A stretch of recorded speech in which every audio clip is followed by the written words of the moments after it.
Greetings, I'm Hurt Castro, coming to you from our state-of-the-art Suspension Development Center in Colorado Springs. Today, we're going to learn how to install 4 types of cranks and bottom brackets: power spline, ISIS, Giga X-pipe or GXP, and howitzer. Here are the 5 steps. First, prep the frame. Second, prep the bottom bracket. Third, install the bottom bracket. Fourth, install the crank. Unless you've done this many times before, we sure do recommend that you read through this Avid hydraulic brake guide, which is on the SRAM website as a PDF. Please print these out and read through them before you put your bike in the stand. Okay, enough preliminaries, let's get down to business.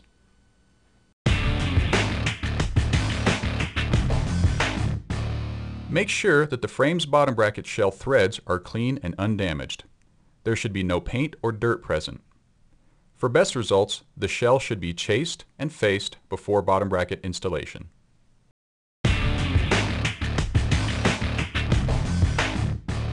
Next, we're going to grease the cup and shell threads and choose the necessary spacers depending on the shell width and chainring configuration. We're working with a howitzer BB here. For ISIS and power spline, the steps will be the same except that the bottom bracket is a 2-piece assembly versus the howitzer's 3-piece. For GXP, most of the steps will be the same, with the obvious exception that the drive side crank arm is fixed to the spindle.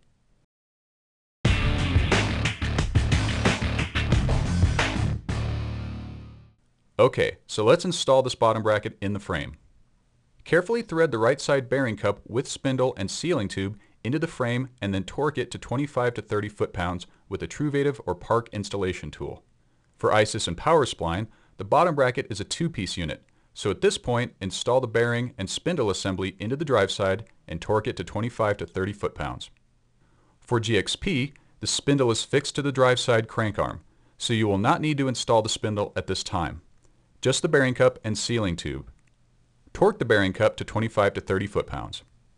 Note that on nearly all frames, the right side adapter and BB shell are left-hand thread.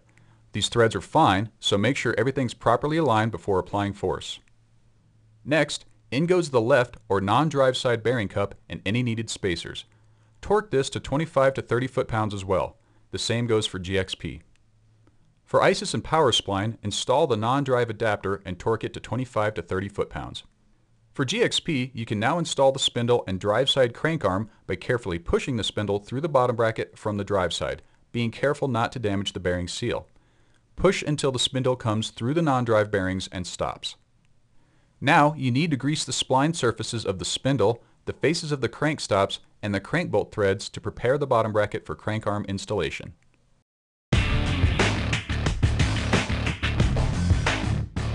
Finally, the last step is to install the crank arms and tighten the crank bolts. Some crank bolts have a washer permanently installed, some have a separate washer, and some don't use a washer at all. Once you've installed the crank arms to the spindle, thread in the crank bolts and torque them to spec. 40 foot-pounds for howitzer, 35 to 40 foot-pounds for GXP, 32 to 35 foot-pounds for ISIS drive interface, and 28 to 31 foot-pounds for power spline. Make sure that the crank arms bottom against the bearing races or stops completely. If they do not, remove them, reapply grease to the spindle, and reinstall the crank arms. The crank arms are installed completely when there is no visible gap between the crank arms and the bearing races or stops. For GXP, you only need to make sure the non-drive crank arm is making contact with the bearing race stop. That's all there is to it. Your crank and bottom bracket are now ready for action.